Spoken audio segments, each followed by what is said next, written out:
Sarah Matthews sat at her worn kitchen table, the wood scarred from years of family meals and homework sessions. The late afternoon sun slanted through the window, casting long shadows across the scattered pile of bills before her. Each envelope seemed to mock her, a stark reminder of the financial tightrope she'd been walking since Tom's death 2 years ago. At 38, Sarah felt decades older. Her once vibrant auburn hair now sported strands of grey at the temples, and fine lines had etched themselves around her eyes, as much from worry as from laughter. She absently twirled her wedding ring, a habit she'd developed in the lonely months since the accident that had torn her world apart. From the living room came the sounds of her children playing, a cacophony of laughter, bickering, and the clatter of toys. 11-year-old Michael's voice rose above the din, his patient tone a mirror of his late father's as he explained the rules of a board game to his younger siblings. "No, Jamie, you can't move your piece there," Michael was saying. "Remember, you can only go forward, not backward." 6-year-old Jamie's frustrated whine followed. "But I want to go there." "Those are the rules, Squirt," Michael replied, his voice tinged with the exasperated affection of an older brother. 9-year-old Lily's giggle punctuated the exchange. "Jamie, you're so silly!" A small smile tugged at Sarah's lips despite her worries. Her children were her world, the reason she got up each morning and pushed through the hardships. Michael, her biological son, had stepped up remarkably since Tom's death, taking on a protective role over his adopted siblings. Lily and Jamie, both adopted as infants, had brought so much joy into their lives. The decision to adopt had been an easy one for Sarah and Tom, their hearts big enough to embrace children who needed a home. Sarah's eyes drifted back to the bills, and her smile faded. The substitute teaching gigs weren't cutting it anymore. Between the mortgage, utilities, groceries, and the seemingly endless stream of expenses that came with raising 3 growing children, they were barely treading water. Something had to change, and soon. Her gaze fell on the local newspaper folded neatly at the corner of the table. On a whim, she pulled it closer and flipped to the classifieds section. Her eyes skimmed over the familiar listings: retail positions, office work, waitressing jobs. Nothing that could support a family of 4. Just as she was about to close the paper in frustration, a small ad caught her eye. Housekeeper needed for Oakwood Manor. Flexible hours, competitive pay. Experience preferred but not required. Sarah's heart quickened. Oakwood Manor. Everyone in town knew of the sprawling estate on the hill, owned by the reclusive Caldwell family. They were rarely seen in town, the mansion standing empty most of the year except for occasional gatherings or events. She read the ad again, her mind racing. The pay listed was significantly higher than anything else she'd seen, and the flexible hours could work well with the kids' schedules. But what did she know about being a housekeeper for a mansion? Her cleaning experience was limited to their small apartment and her classroom when she was teaching. "Mom, what's for dinner? I'm starving!" Lily's voice broke through Sarah's thoughts. Sarah glanced at the clock, surprised to see how late it had gotten. "Just a minute, sweetie," she called back. "I'll start on it now." As she moved around the small kitchen, pulling out pots and pans, Sarah's mind kept drifting back to the job ad. It was a long shot, sure, but wasn't any chance worth taking at this point. She was stirring a pot of spaghetti sauce when she overheard a quiet conversation from the living room. "But when are we getting new school supplies?" Jamie was asking, his voice small and worried. "Don't worry about it, buddy," Michael replied softly. "Mum will figure it out. She always does." "Yeah," Lily chimed in. "Remember last year when she made us those cool book covers out of paper bags? That was fun!" Sarah's heart clenched. Her children were trying so hard to be brave, to make the best of their situation. They deserved so much more than scraping by, more than hand-me-downs and makeshift school supplies. In that moment, Sarah's decision was made. She would apply for the job at Oakwood Manor. What did she have to lose? "Dinner's ready," she called out, pushing aside her worries for now. "Come set the table, please." The kitchen was soon filled with the chaos of family dinner, passing dishes, negotiating over who got the last garlic bread, and sharing stories from their day. Sarah soaked it all in, drawing strength from the love that surrounded her despite their hardships. After dinner, after the dishes were done and homework was checked, Sarah tucked each child into bed. She kissed Michael's forehead, smiling at how he tried to act too grown up for bedtime rituals, but still leaned into her embrace. She read a story to Lily and Jamie, their eyes growing heavy as they snuggled together in the bottom bunk of their shared room. "Mum," Lily murmured as Sarah was about to turn off the light. "Yes, sweetheart." "Are we going to be okay?" Sarah's throat tightened, but she kept her voice steady. "Of course we are, Lilybug. We've got each other, don't we? That makes us the luckiest family in the world." Lily smiled sleepily, apparently satisfied with this answer. "Love you, Mom." "Love you too, baby. All of you. Sweet dreams." Sarah closed the door softly behind her, then made her way back to the kitchen. She cleared a space at the table and sat down with a notepad and pen. The single lamp cast a warm glow as she began to write, her determination growing with each word. "Dear Sir or Madam," she began, then paused. Was that too formal? Too old-fashioned? She crumpled the paper and started again. "To whom it may concern, I am writing to express my strong interest in the housekeeper position at Oakwood Manor, as advertised in the Millbrook Gazette." Sarah wrote and rewrote, pouring her heart into the application letter. She detailed her experience as a teacher, emphasizing her organizational skills and attention to detail. She wrote of her quick learning ability, her strong work ethic, and her commitment to excellence in any task she undertook. As the night wore on, Sarah found herself opening up more than she had intended.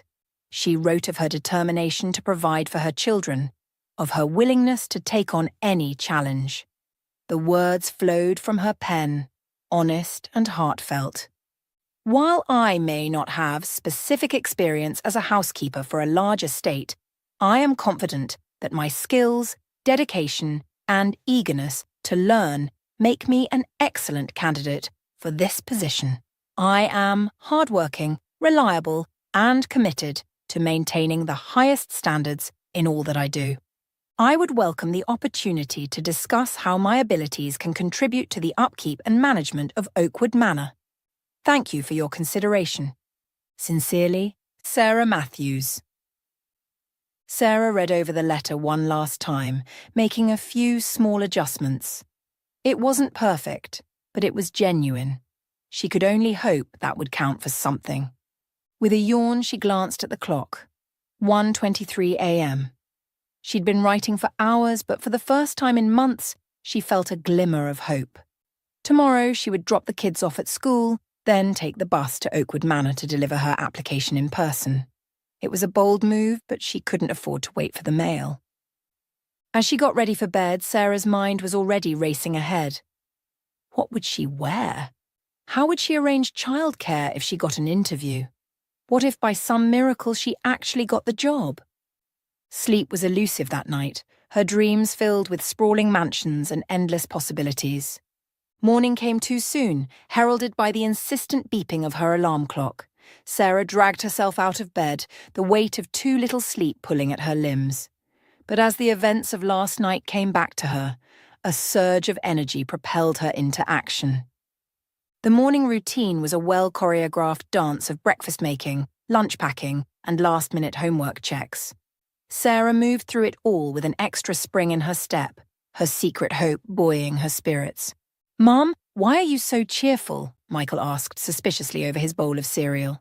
"It's weird," Sarah laughed, ruffling his hair as she passed. "Can't a mom just be in a good mood?" "I like it when you're happy, Mommy," Jamie said, milk dribbling down his chin. "Me too, Peanut," Sarah replied, wiping his face with a napkin. "Now let's move on. Bus will be here in 10 minutes. After the whirlwind of getting 3 children out the door, Sarah finally had a moment to herself. She stood in front of the mirror, scrutinizing her reflection. The dark circles under her eyes were a permanent fixture these days, but she did her best to conceal them with makeup. She put on her best blouse, a bit worn at the cuffs, but still presentable, and a pair of slacks she hoped looked professional enough. With one last glance around the apartment to make sure she hadn't forgotten anything, Sarah grabbed her purse and the envelope containing her application letter. She took a deep breath, squared her shoulders, and stepped out into the morning sunshine. The bus ride to the affluent part of town seemed to take forever. Sarah watched as the familiar sights of her neighborhood gave way to increasingly grand houses and manicured lawns. With each passing minute, her nervousness grew. What was she thinking, applying for a job like this? She was so out of her depth. But then she thought of her children, of Michael's quiet strength, Lily's infectious laughter, Jamie's boundless enthusiasm. She thought of the bills piling up on the kitchen table, of the sacrifices they'd all had to make. This wasn't just about her. It was about giving her family a chance at a better life. Finally, the bus wheezed to a stop at the base of the hill where Oakwood Manor stood. Sarah thanked the driver and stepped off, her legs feeling oddly wobbly beneath her. The walk up the hill was steep, and Sarah was out of breath by the time she reached the imposing wrought-iron gates of the estate. Beyond them, she could see the mansion itself, a sprawling edifice of stone and timber that seemed to touch the sky. Manicured lawns stretched in every direction, dotted with ancient oak trees and meticulously maintained flower beds. For a moment, Sarah's resolve wavered. This world was so far removed from her own. What chance did she really have? But then, unbidden, Jamie's voice echoed in her mind. "I like it when you're happy, Mommy." Sarah squared her shoulders. She was here for her children, for their future. She couldn't back down now. With a deep breath, she reached out and pressed the intercom button beside the gate. Her finger trembled slightly, but her voice was steady when she spoke. "Hello, my name is Sarah Matthews. I'm here about the housekeeper position." There was a pause, then a crackle of static. A crisp, professional voice responded. "One moment, please." The gates began to swing open with a low creak. Sarah took one last look behind her, at the familiar world she was leaving behind. Then, clutching her application letter like a lifeline, she stepped forward into the unknown. As the gates closed behind her, Sarah couldn't shake the feeling that her life was about to change in ways she could never have imagined. Little did she know just how right she was, or the extraordinary journey that awaited her beyond those gates. The adventure was just beginning. The massive oak door of Oakwood Manor swung open with an ominous creak, revealing a stern-faced woman in her late 50s. Her salt and pepper hair was pulled back into a tight bun, and her crisp black dress with a white collar gave her the air of a Victorian housekeeper straight out of a period drama. "Mrs. Matthews, I presume?" The woman's voice was as starched as her appearance. Sarah nodded, suddenly feeling very small and out of place. "Yes, that's me. I'm here about the housekeeper position." "Indeed, I am Mrs. Havisham, the head housekeeper. Come along, we haven't got all day." Without waiting for a response, Mrs. Havisham turned on her heel and strode into the mansion. Sarah hurried after her, her sensible shoes squeaking slightly on the polished marble floor. The entrance hall alone was larger than Sarah's entire apartment. A crystal chandelier the size of her car hung from the vaulted ceiling, casting prismatic patterns across the room. Priceless artworks adorned the walls, their gilt frames gleaming in the soft light. "This way," Mrs. Havisham called, already halfway up a sweeping staircase. Sarah quickened her pace, trying to take in her surroundings while keeping up with Mrs. Havisham's brisk tour. They passed through room after room, each more opulent than the last. A formal dining room with a table that could seat 20. A library with floor-to-ceiling bookshelves and leather-bound volumes. A ballroom with parquet floors so shiny Sarah could see her reflection in them. "And this," Mrs. Havisham said, pushing open a pair of double doors, "is the conservatory." Sarah gasped audibly. The room was a wonderland of greenery and flowers, with a glass ceiling that soared overhead. Exotic plants she couldn't name filled ornate pots, and a small fountain burbled peacefully in one corner. "It's beautiful," Sarah breathed. Mrs. Havisham's expression softened almost imperceptibly. "Yes, it is rather nice, isn't it? Now come along. There's still much to see." As they continued their tour, Mrs. Havisham rattled off a list of duties and expectations. Sarah's head spun trying to keep up, dusting the chandeliers weekly, polishing the silver every third day, rotating the artwork quarterly to prevent sun damage. It seemed endless. "Any questions?" Mrs. Havisham asked as they returned to the entrance hall. Sarah opened her mouth, then closed it again. She had 1,000 questions but didn't know where to start. I think I'll learn as I go," she managed finally. Mrs. Havisham nodded curtly. "Very well. Let's introduce you to the rest of the staff." They made their way to the kitchen, a vast space filled with gleaming stainless steel appliances that looked like they belonged in a restaurant rather than a home. A handful of people were gathered around a large central island, sipping tea and chatting. "Everyone," Mrs. Havisham announced, "this is Sarah Matthews. She'll be joining our housekeeping staff on a trial basis." A chorus of hellos greeted Sarah. She smiled nervously, taking in the friendly faces. There was Maria, the cook, a plump woman with laugh lines around her eyes. James, the groundskeeper, his hands calloused from years of tending the estate's vast gardens. Emily and Laura, two young maids who giggled and whispered to each other. And then there was the old man. He sat apart from the others, perched on a stool in the corner. Unlike the rest of the staff, he didn't greet Sarah. He simply watched her with sharp, intelligent eyes that seemed to see right through her. "That's Mr. Garrett," Mrs. Havisham said, following Sarah's gaze. "He's been with the family for, well, longer than any of us can remember. Doesn't speak much these days, but there's not much that escapes his notice." Mr. Garrett nodded once at Sarah, then returned his attention to the cup of tea in his gnarled hands. "Right," Mrs. Havisham said briskly. "Time to get to work. Emily, show Sarah where to find the cleaning supplies. Start her in the guest rooms on the second floor." The next few hours were a whirlwind of activity. Sarah followed Emily from room to room, trying to absorb the wealth of information the young maid shared. There were specific cleaning products for each type of surface. One for the marble, another for the hardwood, yet another for the antique furniture. "Whatever you do," Emily warned, "don't use the wrong product on anything. Mrs. Havisham will have your head." Sarah nodded, feeling overwhelmed. She started on her first task, dusting a guest room that was larger than her children's bedrooms combined. As she worked, she couldn't help but marvel at the luxury surrounding her.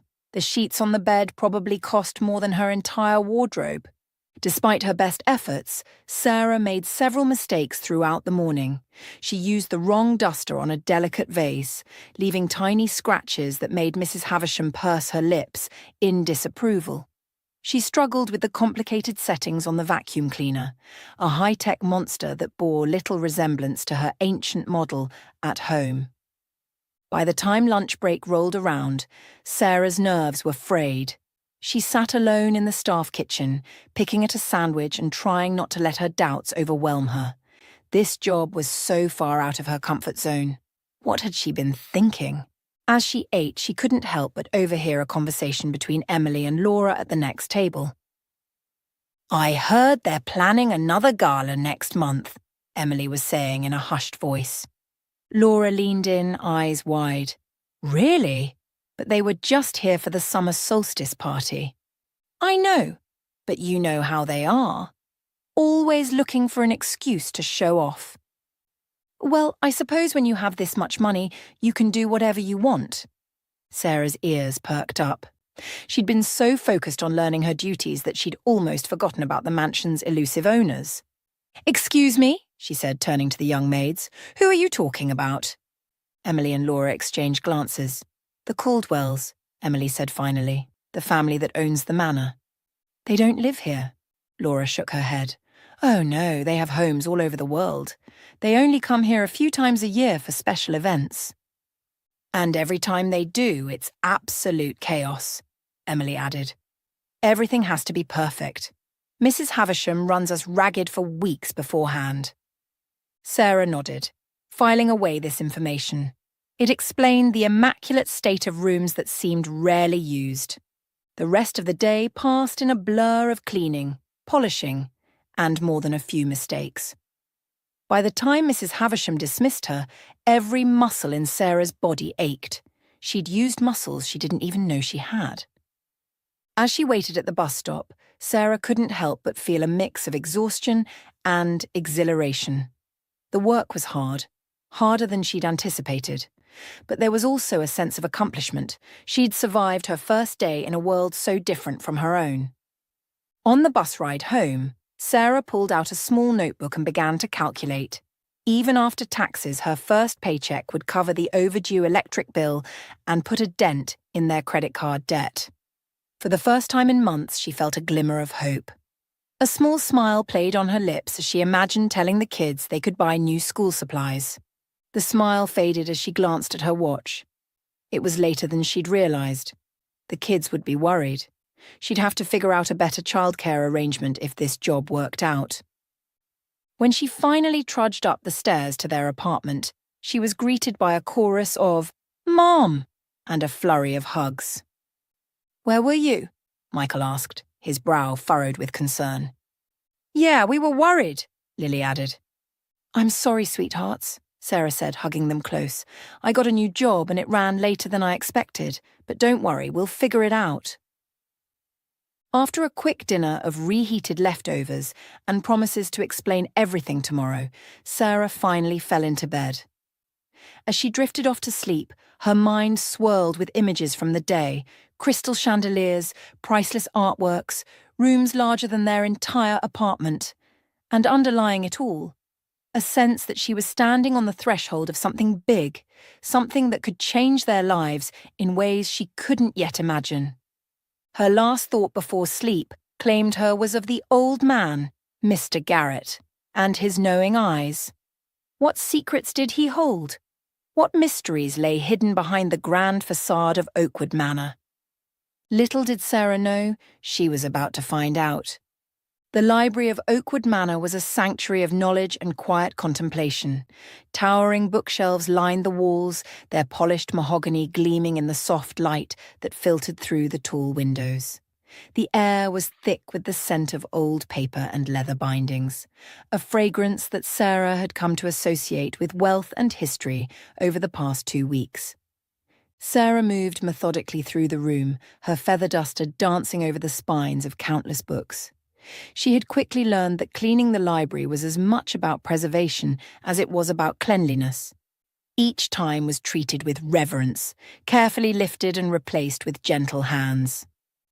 As she worked, Sarah couldn't help but feel a sense of awe. Many of these books were first editions, some older than the United States itself. It was a far cry from the dog-eared paperbacks that filled the single bookshelf in her apartment. She had just finished dusting a shelf of what appeared to be 18th century philosophy text when a glint of silver caught her eye. Turning, she spotted an ornate silver frame sitting on a small side table near one of the plush armchairs.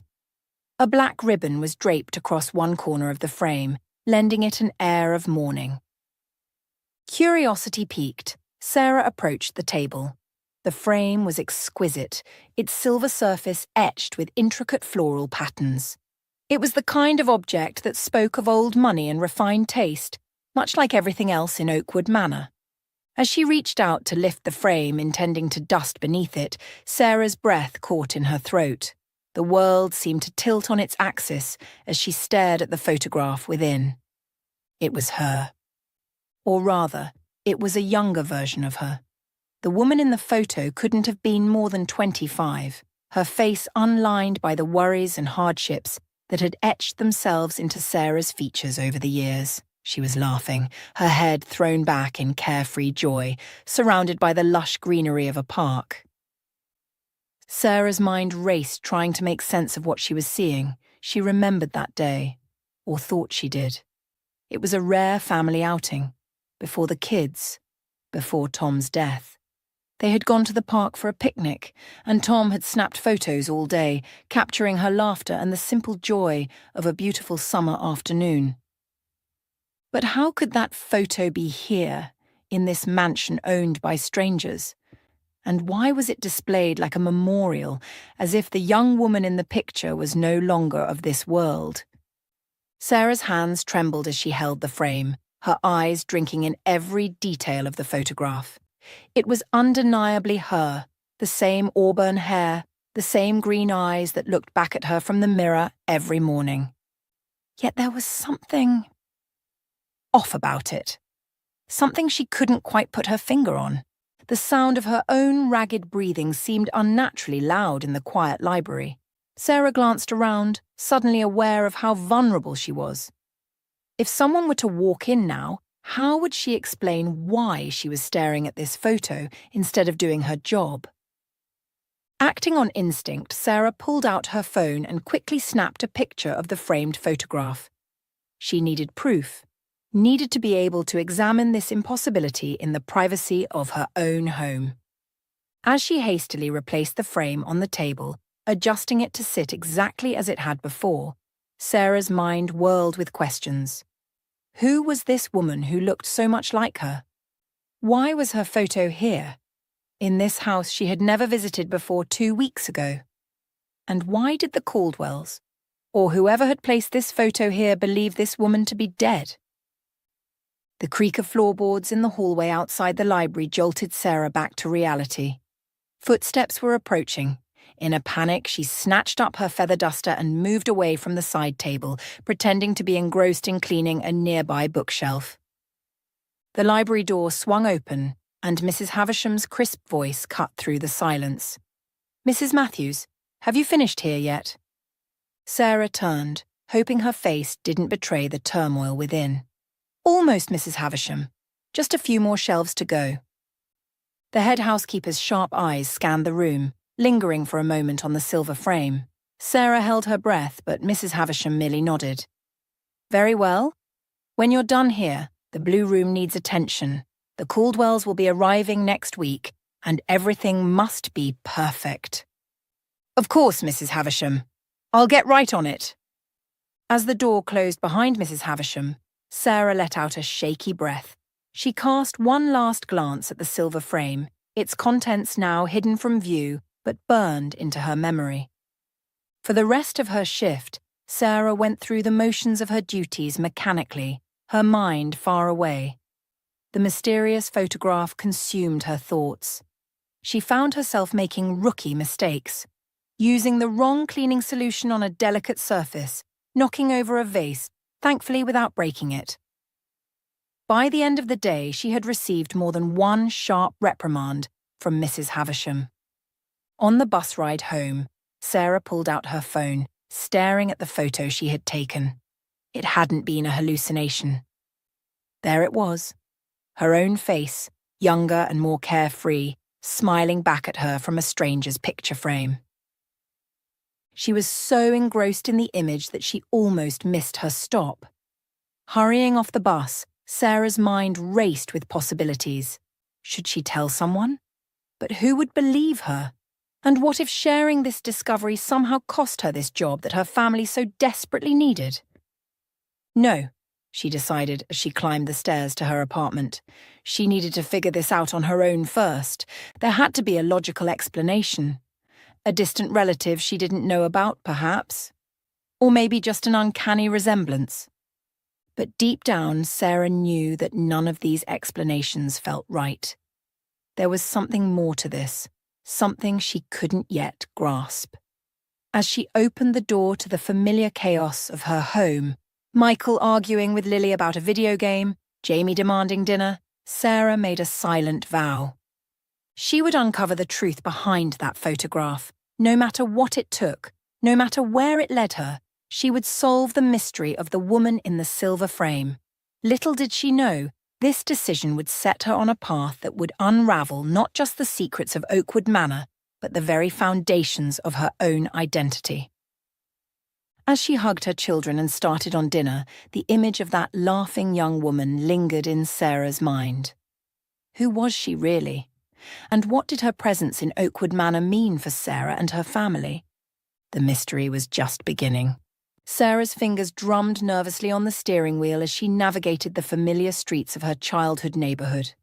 The houses here were modest, a far cry from the opulence of Oakwood Manor, but each lawn was neatly trimmed, each flower bed tended with pride. This was a place where people worked hard for what they had. At the end of Maple Street stood a small bungalow, its pale yellow paint peeling slightly at the edges. Sarah pulled into the driveway, her heart racing. She called her Aunt Maggie that morning, making up an excuse about wanting to look through old family photos. Now, sitting in her car, Sarah took a deep breath, steeling herself for the conversation ahead. The front door opened before Sarah could knock, revealing a woman in her 60s with salt and pepper hair and kind eyes that crinkled at the corners. "Sarah, sweetheart," Aunt Maggie exclaimed, pulling her into a warm embrace. "It's so good to see you. Come in, come in. I've put the kettle on." Sarah followed her aunt into the cosy living room, inhaling the familiar scent of cinnamon and old books. Family photos covered every available surface. Sarah's mother as a young woman, Sarah and her cousins as children, more recent photos of Sarah's kids. "So," Aunt Maggie said as she poured tea into delicate china cups, "you said on the phone you wanted to look at old photos?"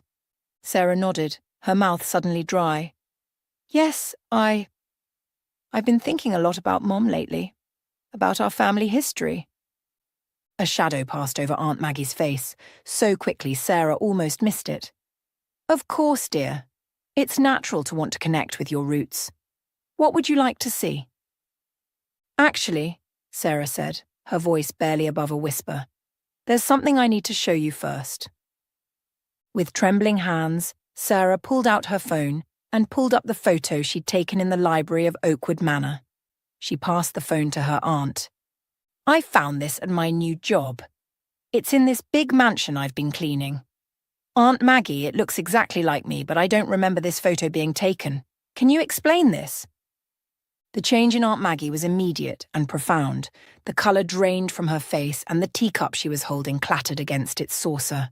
Her eyes, wide with shock, darted between the phone and Sarah's face. Where did you say you found this?" Aunt Maggie's voice was barely audible. "At Oakwood Manor. It's this huge estate owned by the Caldwell family. I've been working there as a housekeeper. Aunt Maggie, what's going on? You look like you've seen a ghost." Aunt Maggie set the phone down on the coffee table as if it were a live grenade. She closed her eyes, took a deep breath, and when she opened them again, Sarah saw a mixture of guilt, resignation, and deep sadness. "Oh, Sarah," she sighed, "I never thought. Your mother made me promise." "Promise what?" Sarah leaned forward, her heart pounding. "Aunt Maggie, please. I need to know the truth." Aunt Maggie nodded slowly. "You're right. You deserve to know. But oh, Sarah, I don't know where to begin." "The beginning is usually a good place," Sarah said, trying to keep the edge out of her voice. Aunt Maggie nodded again, took a sip of her tea and began to speak. "Sarah, sweetheart, the woman in that photo, she's not you. She's your sister. Your twin sister." The world seemed to tilt on its axis. Sarah gripped the arms of her chair, feeling as if she might float away if she didn't hold on tight. "My twin sister. But that's impossible. I don't have a sister."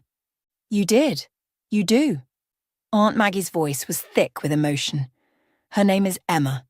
Emma Catherine Matthews." "Emma," Sarah repeated, the name feeling foreign on her tongue. "But how? Why didn't I know about her? Where is she now?" Aunt Maggie reached out, taking Sarah's hands in her own. "It's a long story and a painful one." "Your mother? Oh, Sarah, your mother loved you both so much. But sometimes love isn't enough. Sometimes life forces us to make impossible choices." As Aunt Maggie spoke, a story unfolded that seemed more like a tragic novel than reality. Sarah learned of her parents' struggles, her father's descent into alcoholism, the mounting medical bills, the constant stress of poverty, and then, when Sarah and Emma were just 3 years old, disaster struck. "You got sick, Sarah," So sick. The doctors, they weren't sure you would make it. Aunt Maggie's voice broke. Your mother was beside herself. She spent every moment at the hospital with you, while your father, well, he couldn't cope. He drank more and more. Sarah listened in stunned silence as her aunt described the impossible choice her mother had faced. With a gravely ill child requiring constant care, mounting medical bills, and an increasingly unreliable husband, Sarah's mother had made the heart-wrenching decision to put Emma up for adoption. She believed it was the only way to give both of you a chance at life, Aunt Maggie explained, tears streaming down her face. Emma would have a chance at a better life with a family who could provide for her, and your mother could focus on getting you the care you needed. The room spun around Sarah. She felt as if she were falling, tumbling through a reality she no longer recognized. But why didn't anyone ever tell me? Why keep it a secret all these years? Aunt Maggie squeezed Sarah's hands. Your mother, she carried the guilt of that decision every day of her life. She convinced herself that it was better for you not to know, that it would only cause you pain. And then, after your father died and you recovered, she was so focused on giving you a good life, on being both mother and father to you. I think she was afraid of losing you too, if you ever found out. Sarah's mind raced, trying to reconcile this new information with her understanding of her family, her childhood, her very identity. Flashes of memories surfaced, times she'd felt inexplicably lonely, moments when she'd caught her mother looking at her with an indescribable sadness. Had some part of her always known? The Caldwells, Sarah said suddenly. They adopted Emma, didn't they? That's why her photo is at Oakwood Manor. Aunt Maggie nodded. Yes, your mother chose them because they could give Emma everything she and your father couldn't. But it was a closet adoption. Your mother never knew what became of Emma after that day. A maelstrom of emotions swept through Sarah. Shock, anger, grief, confusion. She stood abruptly, needing to move, to do something to process this tidal wave of information. She paced the small living room, her aunt watching her with worried eyes. Why? Sarah finally burst out. Why didn't you tell me after Mom died? I had a right to know. Oh, Sarah, Aunt Maggie said, her voice heavy with regret. You're right. You did have a right to know. But your mother made me promise, and after she was gone, I didn't know how to break that promise, how to shatter the image you had of her. Can you forgive me? Sarah stopped pacing, looking at her aunt, this woman who had always been there for her, who had stepped in to be a maternal figure after her mother's death. The anger that had flared so suddenly began to subside, replaced by a deep, aching sadness. I don't know, Aunt Maggie. I need time to process all of this. Aunt Maggie nodded, understanding in her eyes. Of course, sweetheart. Take all the time you need. But Sarah, try not to judge your mother too harshly. The choice she made, it broke her heart. But she truly believed she was doing what was best for both of you. As the initial shock began to wear off, Sarah found herself sinking back into her chair, her mind swirling with questions. What was Emma like? Did she know about Sarah? And most pressingly, what did Sarah do with this information now? The photo, Sarah said suddenly. It had a black ribbon on it. Does that mean... is Emma... Aunt Maggie shook her head. I don't know, Sarah. I'm so sorry, but I truly don't know anything about what became of Emma after the adoption. Sarah nodded, a strange mix of relief and disappointment washing over her. There was still so much to uncover, so many questions left unanswered. As she left her aunt's house that evening, Sarah felt as if she were walking in a dream. The world around her seemed both sharper and less real, every familiar sight tinged with the knowledge of this hidden history. Driving home, Sarah's mind raced with the implications of what she'd learned. She had a sister, a twin, someone out there who shared her DNA, who might have grown up living the life Sarah's mother had wished for both her daughters. And now, by some twist of fate, Sarah found herself working in the very home where her sister had grown up. It was almost too much to believe. As she pulled into her driveway, Sarah made a decision. She would uncover the truth about Emma, about the Caldwells, about the life that could have been hers. Little did Sarah know, this decision would set in motion a chain of events that would change not just her life, but the lives of everyone around her. The days following Sarah's visit to Aunt Maggie passed in a haze of conflicting emotions and sleepless nights. She went through the motions of her daily life, getting the kids ready for school, cleaning the sprawling rooms of Oakwood Manor, preparing meals, but her mind was elsewhere, constantly churning with the weight of her newfound knowledge. She had a sister, a twin, Emma Catherine Matthews. The name echoed in Sarah's thoughts, a constant refrain that both excited and terrified her. As she dusted the library shelves, Sarah found her eyes constantly drawn to the silver frame that had started it all. The young woman's laughter seemed to mock her now, a reminder of a life she'd never known, of choices made before she was old enough to understand their implications. At home, Sarah struggled to maintain normalcy for her children's sake, but they were perceptive, especially Michael, who had grown so much like his father. "Mum, is everything okay?" he asked one evening as Sarah stood at the kitchen sink, staring blankly out the window. Sarah turned, forcing a smile. "Of course, sweetheart. Why do you ask?" Michael shrugged, his eyes wise beyond his years. "You just seem, I don't know, distracted, like you're here but not really here." Sarah's heart clenched. She crossed the kitchen and pulled her son into a tight hug. "I'm sorry, Michael. I've just had a lot on my mind lately, but I promise, everything's going to be okay." As she held her son, Sarah wondered if her words were a lie. Would everything really be okay? How could it be when her entire understanding of her family, of herself, had been turned upside down? The question that plagued her most was, what should she do now? The temptation to seek out Emma, to connect with this missing piece of herself, was almost overwhelming. But with that desire came a host of fears and doubts. What if Emma didn't want to know her? What if discovering Sarah's existence disrupted the life Emma had built with her adoptive family? And what about Sarah's own children? How would they react to suddenly having an aunt they'd never known about? Then there was the issue of the Caldwells. If they were indeed Emma's adoptive parents, how would they feel about Sarah's presence in their home? Would they see her as a threat? Would she lose this job that her family so desperately needed? After days of internal struggle, Sarah came to a difficult decision. It would be best for everyone if she removed herself from the situation. She would resign from her position at Oakwood Manor, find another job, and try to put this discovery behind her. It was the responsible thing to do, the safe thing. With a heavy heart, Sarah penned her resignation letter. She explained that family circumstances required her to seek employment closer to home, thanked Mrs. Havisham for the opportunity, and apologised for any inconvenience her departure might cause. The next morning, Sarah arrived at Oakwood Manor earlier than usual, intending to hand in her resignation and collect her few personal items before the rest of the staff arrived. The mansion was quiet, the first rays of sunlight just beginning to filter through the grand windows.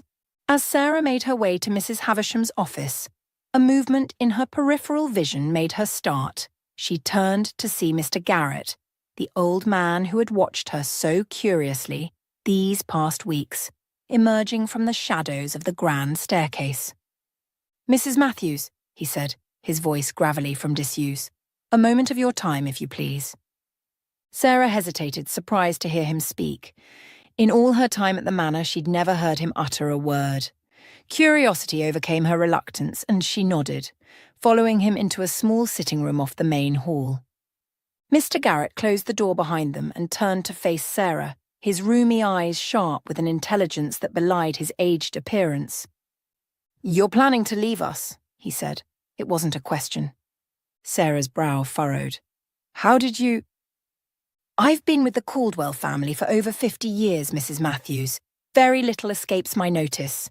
He paused, his gaze boring into her, including the remarkable resemblance between you and a certain photograph in the library. Sarah's heart began to race. "You know," she whispered. Mr. Garrett nodded solemnly. "I was here the day the Caldwells brought Emma home.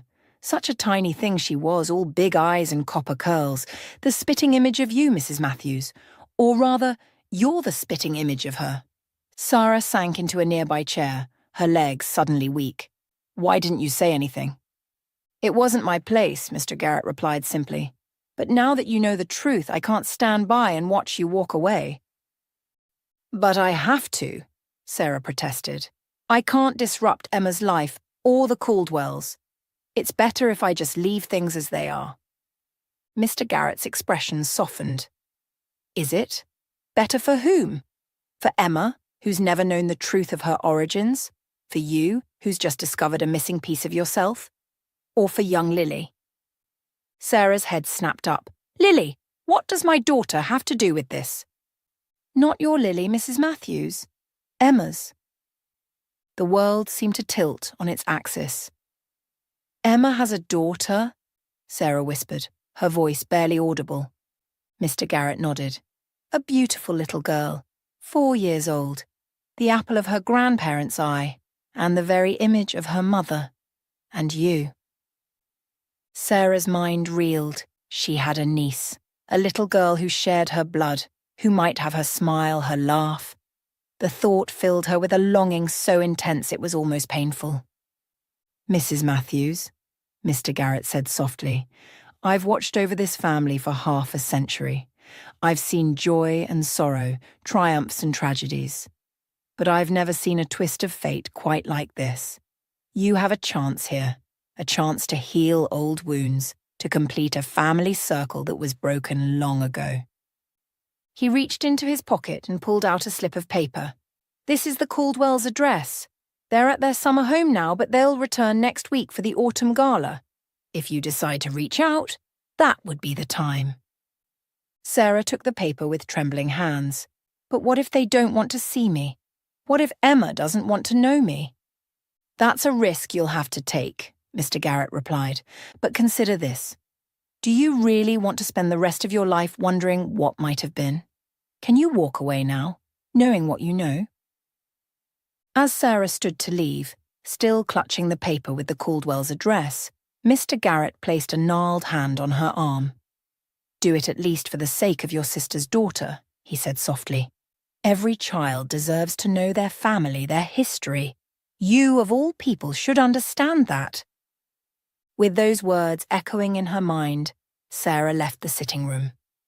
She walked past Mrs. Havisham's office, the resignation letter burning a hole in her pocket. Instead, she made her way to the library, to the silver frame that had started it all. Sarah stared at the photo of Emma, seeing it with new eyes. This wasn't just a stranger who looked like her. This was her sister, her twin, a part of herself she'd never known was missing. And somewhere out there was a little girl, a niece who didn't know she had an aunt, a cousin to Sarah's children. In that moment, Sarah made her decision. She couldn't walk away, couldn't pretend she'd never learned the truth. Whatever the consequences, whatever challenges lay ahead, she had to see this through. She pulled out her phone and called Mrs. Havisham, explaining that she wasn't feeling well and needed to take the day off. Then, with a deep breath, she dialed another number. "Aunt Maggie? It's Sarah. I need your help with something." As Sarah left Oakwood Manor that day, she felt as if she was standing on the precipice of a new life. The path ahead was uncertain, fraught with potential pitfalls and heartaches, but it was also filled with possibility. The possibility of connection, of understanding, of completing a family circle that had been broken for far too long. With the address Mr. Garrett had given her tucked safely in her purse, and the image of a niece she'd never met burning in her mind, Sarah drove home. She had a week to prepare, a week to gather her courage. In 7 days she would meet the Caldwells. She would meet Emma, and nothing would ever be the same again. Sarah sat in her car, parked in front of an elegant townhouse in one of the city's most affluent neighborhoods. Her hands gripped the steering wheel so tightly her knuckles had turned white. She'd been sitting there for 10 minutes, gathering the courage to step out and walk up to the front door. The address Mr. Garrett had given her was correct. She double-checked it 3 times on the drive over. This was where the Caldwells lived when they weren't at Oakwood Manor.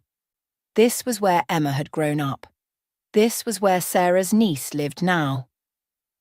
Taking a deep breath, Sarah finally opened the car door and stepped out. The late afternoon sun warmed her face as she walked up the manicured path to the front door. Her heart pounded so loudly she was sure the entire neighborhood could hear it. Before she could change her mind, Sarah pressed the doorbell. The cheerful chime seemed at odds with the gravity of the moment. She heard footsteps approaching, and then the door swung open. A woman in her 60s stood there, her silver hair elegantly coiffed, her posture straight and prude. But as her eyes fell on Sarah, the woman's composure crumbled. She gasped, one hand flying to her mouth, the other gripping the doorframe for support. "Emma," she whispered, her voice trembling. Sarah's throat tightened. "No, I'm Sarah. Emma's sister, her twin." The woman's eyes widened in shock. "Richard," she called over her shoulder, her voice shaky. "Richard, come quickly." Moments later, a distinguished-looking man appeared behind his wife. He took one look at Sarah and paled visibly. "Good God," he murmured. "Mr. and Mrs. Caldwell," Sarah said, her own voice unsteady.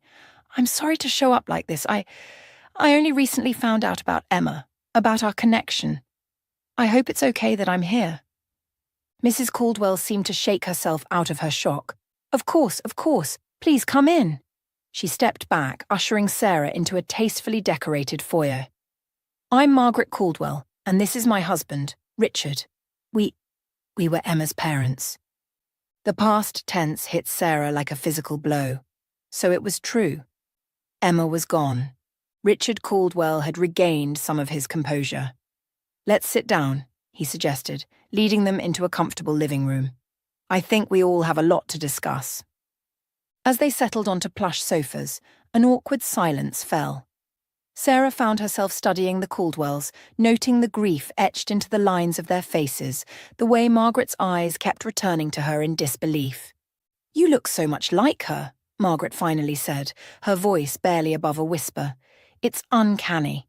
Sarah nodded. "I saw a photo of Emma at Oakwood Manor. That's how I found out. Well, that's how this all started." "You've been to Oakwood?" Richard asked, surprised. "I've been working there," Sarah explained, "as a housekeeper. I had no idea of the connection when I took the job. It wasn't until I saw that photo." She trailed off, unsure how to continue. How could she explain the whirlwind of emotions, the shock of discovery, the painful revelations that had led her here? Richard leaned forward, his brow furrowed. "Sarah, how much do you know about your birth family?" Sarah recounted what her aunt had told her, the story of their parents' struggles, her own illness, the heart-wrenching decision her mother had made. As she spoke, she saw tears welling in Margaret's eyes. "Oh, you poor dear," Margaret said, reaching out to clasp Sarah's hand. "To have gone your whole life not knowing. It must have been such a shock." Sarah nodded, grateful for the older woman's compassion. "It was. It still is, to be honest. There's so much I don't know, so much I want to understand." "What would you like to know?"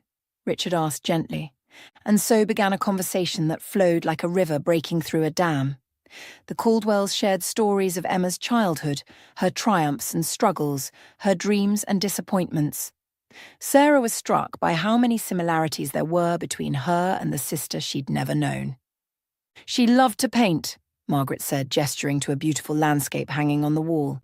"She had such a talent for capturing light." Sarah smiled. "I love to paint too. It's just a hobby, but it's always been a way for me to relax, to express myself." Richard chuckled softly.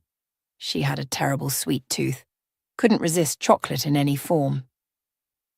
"Me too," Sarah admitted. "My kids know all my hiding spots for emergency chocolate stashes." As they talked, Sarah found herself mirroring Emma's mannerisms, as described by the Caldwells. The way she'd tuck her hair behind her ear when concentrating, the slight tilt of her head when she was curious about something. It was as if some deep, cellular memory was awakening, connecting her to the twin she'd never known. "She sounds wonderful," Sarah said softly. I wish I could have known her." Margaret's eyes filled with tears again. "She was wonderful, and I think she would have loved knowing you, Sarah. She always felt that something was missing in her life. Now I understand why." A comfortable silence fell, filled with shared grief and newfound connection. Then, a small voice broke through the quiet. "Grandma, is someone here?" Sarah's heart leapt into her throat. She turned to see a little girl standing in the doorway, rubbing sleep from her eyes.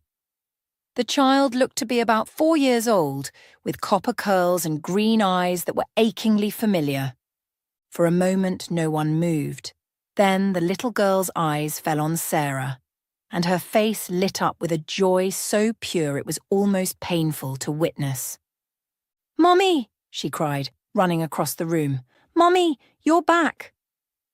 Before anyone could react, the child had thrown herself into Sarah's arms, hugging her tightly. Sarah froze, overwhelmed by the wave of emotion that crashed over her. She looked helplessly at the Caldwells, unsure what to do. Margaret had a hand over her mouth, tears streaming down her face. Richard looked pained, but he nodded slightly at Sarah, encouraging her to respond. Gently, Sarah wrapped her arms around the little girl, breathing in the sweet scent of her hair. "Hi, sweetheart," she said softly, her voice choked with emotion. The child pulled back, looking up at Sarah with adoring eyes. "I missed you, Mommy. Where did you go?" Sarah's heart broke. How could she explain to this innocent child that she wasn't her mother? That her mother was gone, and Sarah was just a stranger who happened to look like her. Richard stepped in, his voice gentle. "Lily, honey, remember what we talked about? About Mommy going to heaven?" Lily's brow furrowed in confusion. She looked from Sarah to her grandparents and back again. But she's right here," she insisted. Margaret moved to kneel beside them. "Sweetheart, this is your Aunt Sarah. She's your Mommy's sister. That's why she looks so much like her." Lily's lower lip trembled. "Not Mommy." "No, honey," Sarah said softly, fighting back tears. "I'm not your Mommy, but I'm so happy to meet you." The little girl's face crumpled, and she began to cry. Sarah held her close, rocking her gently, her own tears falling freely now. Over Lily's head, she met the Caldwell's eyes, seeing in them a mixture of grief, gratitude, and hope. As Lily's sobs subsided into hiccups, Margaret suggested they look at some photo albums together.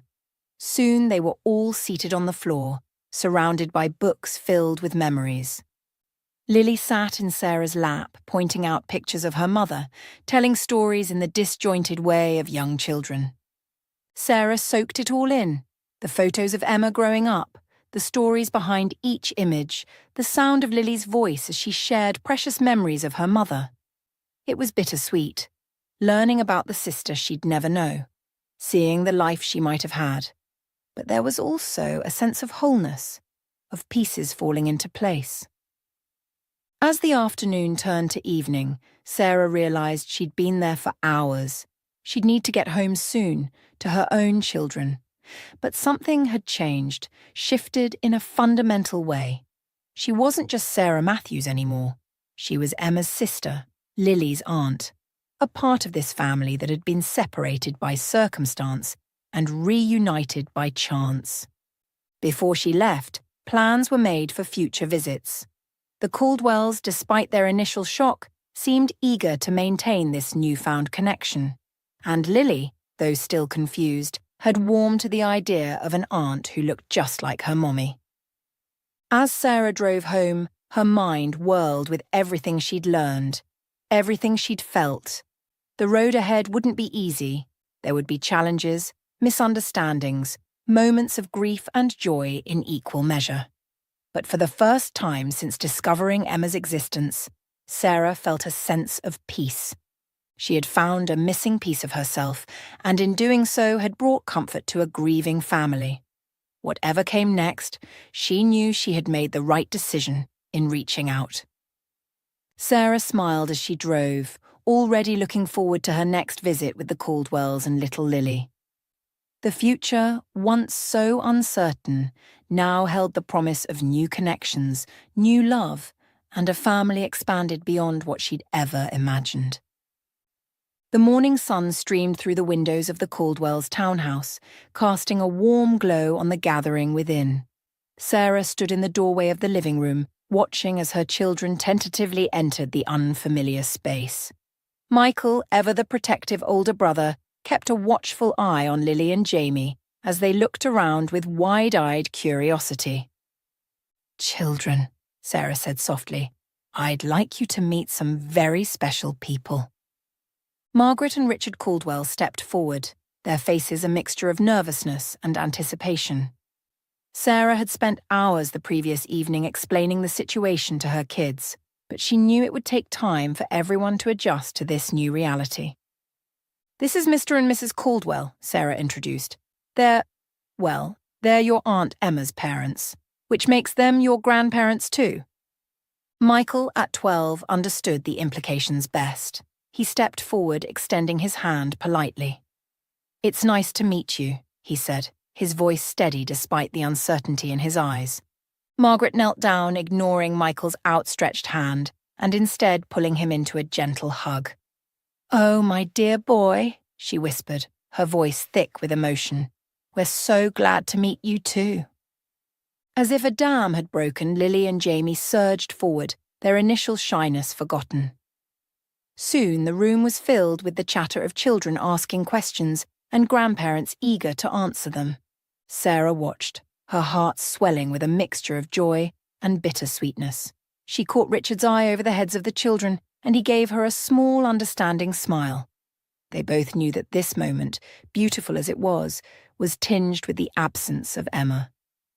As the morning progressed, Sarah found herself sharing stories about her children with the Caldwells.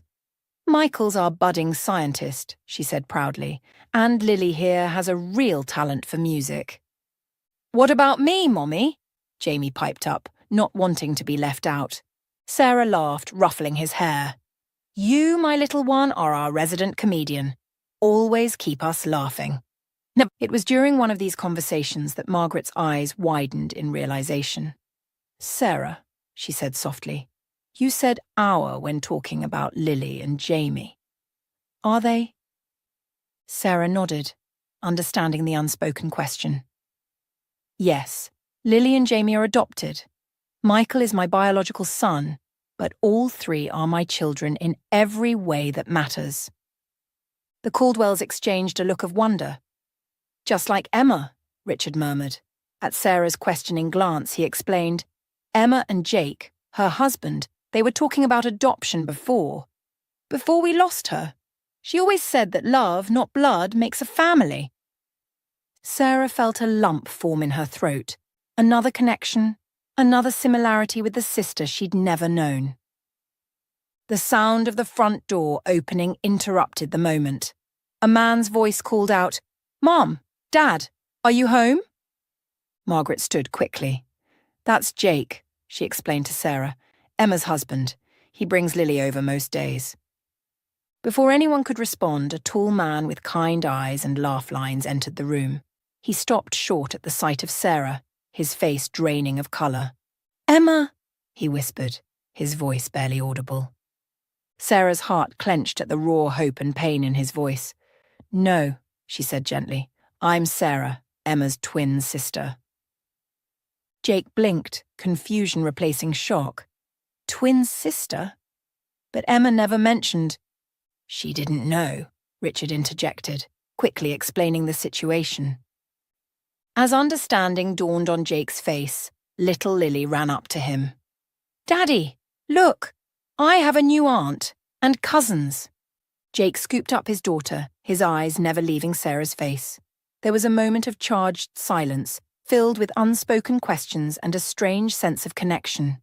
The next few hours passed in a whirlwind of introductions, explanations, and shared meals. The children, with the remarkable adaptability of the young, quickly formed bonds. Lily was thrilled to have cousins to play with, while Michael, Lily, and Jamie were excited by the prospect of a new extended family. As the day wore on, Sarah found herself increasingly drawn to Jake. They shared quiet conversations in the kitchen as they prepared snacks for the children, swapped stories about their kids, and found common ground in their experiences of loss and single parenthood. "It's strange," Jake said at one point, his voice low. "When I first saw you, it was like seeing Emma again.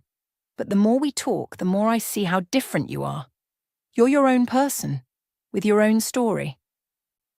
Sarah nodded, understanding. "I feel the same way. I came here hoping to learn about Emma, to understand the sister I never knew. But I'm realizing that this isn't just about the past. It's about the future, too." As the sun began to set, casting long shadows across the Caldwells' living room, Sarah looked around at the scene before her. Michael was engrossed in a chess game with Richard, both of them wearing identical expressions of concentration. Lily and Jamie were curled up with Margaret, listening intently as she read them a story.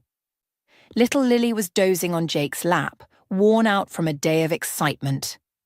And Sarah felt a sense of belonging she'd never experienced before.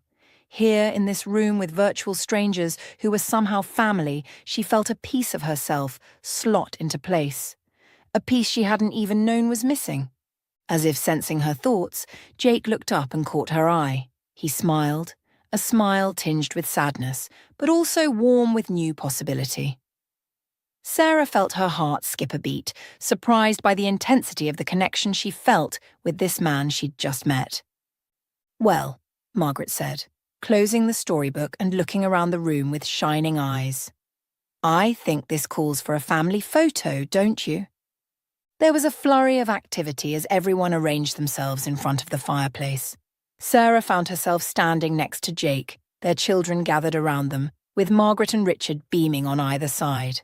As Richard set the timer on the camera and hurried to join them, Sarah felt Jake's hand brush against hers. Without thinking, she intertwined her fingers with his, feeling a spark of warmth at the contact. The camera flashed, capturing the moment, a new family, born from loss, but blooming with hope. As everyone began to chatter and move, Sarah remained still for a moment, committing the scene to memory. This was not an ending, she realized, but a beginning. A new chapter in all their lives, filled with the promise of love, connection, and the healing power of family, both born and chosen. As she looked around at her expanded family, Sarah felt a sense of peace settle over her. The road ahead might not be easy, but she knew that together they could face whatever challenges came their way. In that moment, surrounded by love and new possibilities, Sarah finally felt complete.